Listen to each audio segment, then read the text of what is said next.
Hey everyone, and welcome back to Esther S T. I hope that you are doing very well. Many thanks to my recent subscribers. You are so welcome on this channel. We really hope that the videos that you've been watching so far has been inspirational, motivational, and also uplifting for the season that you are in.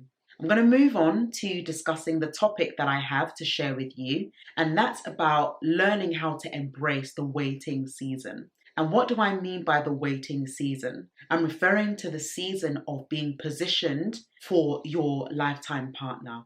This topic is not only dear to my heart, but let's be sincere, there are a lot of women right now who are still yearning to be with their husband, and also for the men as well.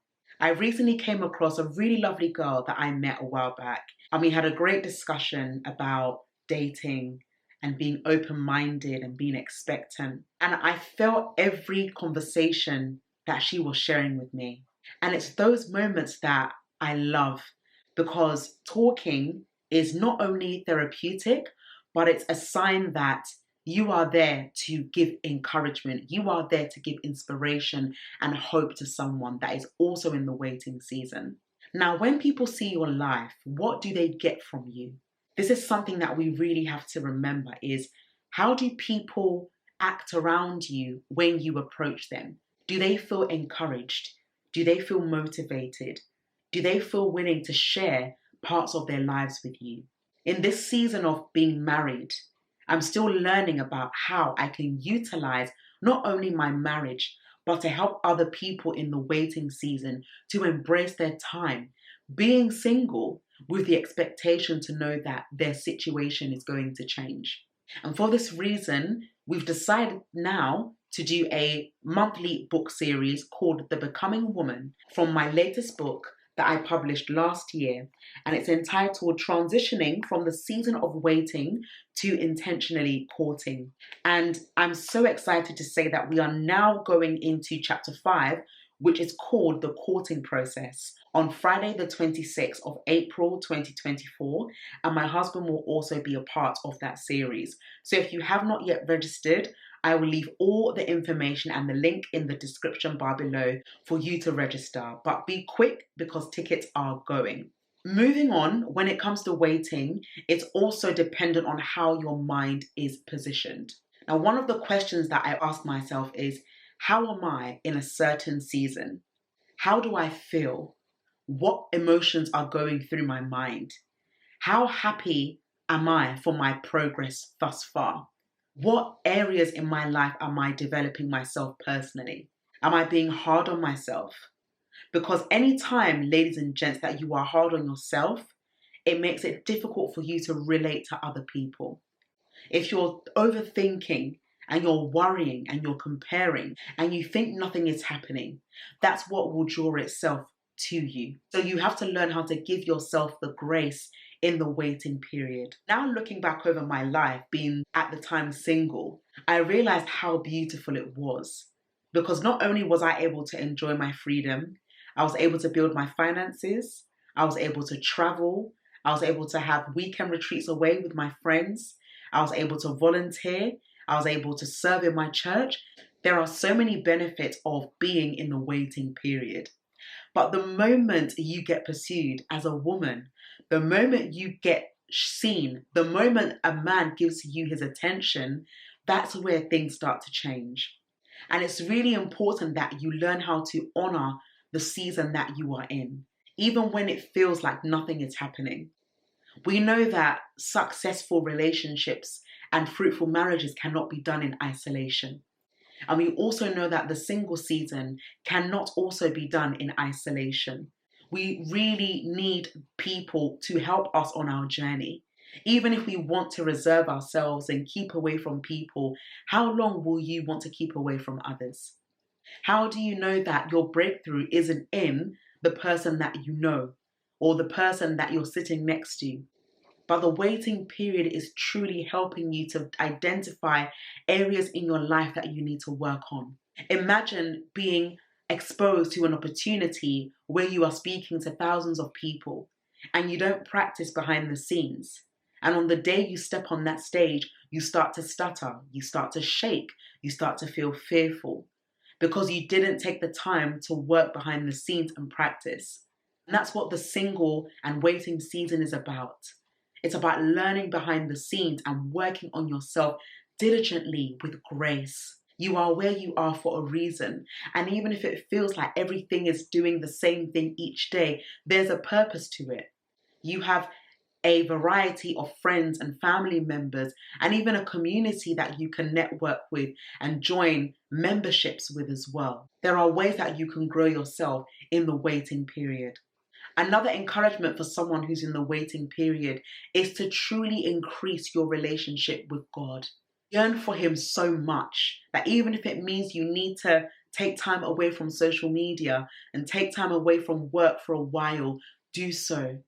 I listened to a recent podcast, and the lady was saying that one of her prayer points is, Lord, increase my faith and help my unbelief. Life is lifing, and it will have its challenges. But the beauty of knowing that you need help and you can run to Jesus, He is there for you and He will answer. Knowing that you have a friend in Him, knowing that He understands exactly where you are, should give you peace of mind. I know in my season, when I was single, it felt like nothing was changing. It even felt like, was there any point of even believing? But I never entertained doubt. I continued pressing on. I continued believing. Because in those moments where it feels difficult, it is a strong sign that you have to keep persevering. And what did I do? Even during my single seasons, I was encouraging other people to share their stories and write their books. I was running monthly workshops and online seminars, which I'm currently doing as it stands. But I knew that giving my time to people was the only way that I could take my mind off myself and let other people know that they are not alone. Because I knew that God was already working in me and I had nothing to worry about. And I'm not saying that it was easy. We know that the waiting period can test our patience, but in the end, it is building up our character, our integrity, and our humility for others as well. There's grace when we see other people where we once were. And there are still people up till now that look up to me and they say, wow, you're in this season. And I say, look, my darling, you are next. And when you give those words of encouragement, you will see how beautiful their faith will rise up. I stepped out in faith in 2019 and I asked two of my girls to support me and stand in faith with me to try on wedding dresses. And we went to Stratford at the time, David's bridal, and I tried on about 4 or 5 dresses and they were present with me. I wasn't seeing anyone, I was fully single, but it didn't stop me from positioning myself. Fast forward in 2023, I got married. And this is because I stepped out in faith, but I also had the right people to support me in my season of waiting. And this is also to remind you that when you are in the waiting period, you need the right people in your life that can speak into you, that can remind you that I am standing with you, I see you, and I'm praying for you, and I'm going to support you until we see this blessing come to pass. How many people want those kind of friends? But are we learning how to do that to others in our single season? The two beautiful sisters that I asked them to help me, they understood my season and they didn't doubt. They didn't say, oh, but Esther, you don't have a man yet, so let's not waste our time. They stood with me. And I was looking at the videos the other day and I just started smiling. And I said, this is what God can do in your waiting season when you have the right community around you. And this is why we have these book series each month. And I'm so excited with the way it's been going so far. The number of people that have been attending, but above all, the lives that have been changed. And I encourage you that for those who have been to the book series, keep on coming, keep on believing, keep on expecting. Don't think that what you're doing is in vain. In my previous video, I spoke about how to ensure that you are avoiding unhealthy comparison. And I mentioned that there are moments where we ask for certain blessings, but we don't position ourselves for it, or we're not investing in it. So you might have an opportunity to be invited to a relationship seminar on how to embrace your single season. but you don't go because you think that if you go, you're going to stay single forever. But you just don't know who you're going to meet there. And that is a seed sown in faith that God has heard you and He will answer you. Don't get me wrong, when I was in my single season, I avoided single events at all costs. But one dear friend invited me to one that was based in America virtually. And that meeting changed my life. Not only did I meet new people, but I sensed a newness springing up within me. I'm so near. And in that year of 2020, that's when my husband and I started talking. So to tell you that you need to start building up relationships with people and learning how to embrace the silence in your waiting period is so important. You don't always need to be out there. You don't always need to post. You don't always need to be seen. There are times where God wants you to be hidden because He wants to strengthen you internally so that you can be a blessing onto someone else.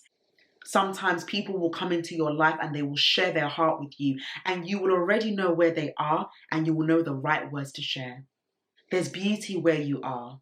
There's beauty in the waiting season. And I know it can be difficult.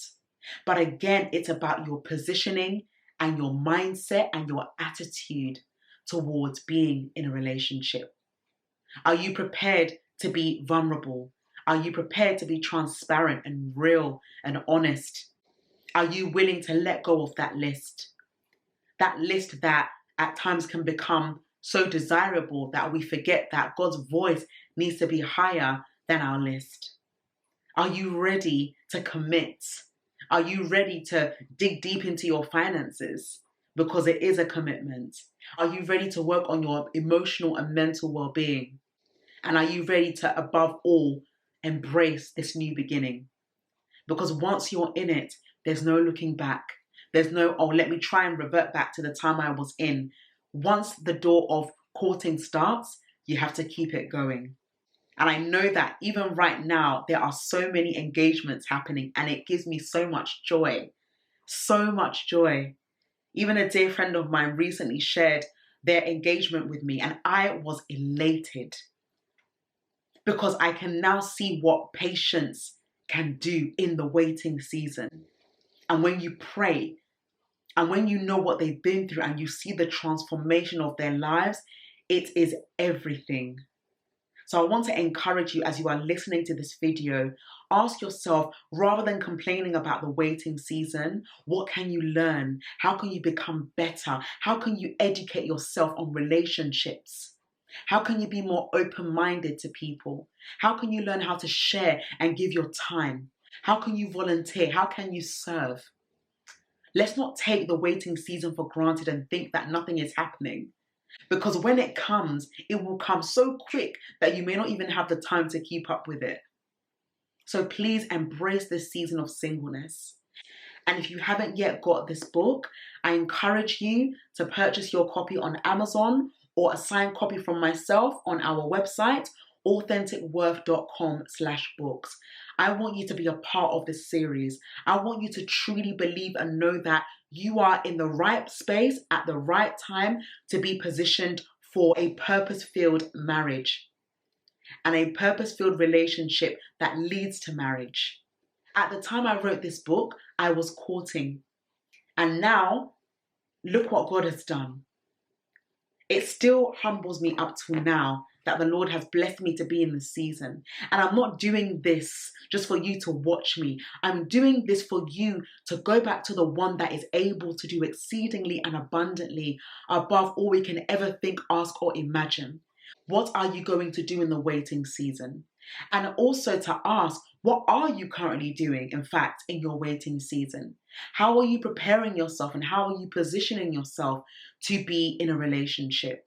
It will be great to know your thoughts below, and you're very welcome to leave your comments. It's so important that we build a community of people that we can share our hearts together and grow, because that is what the beauty of life is all about.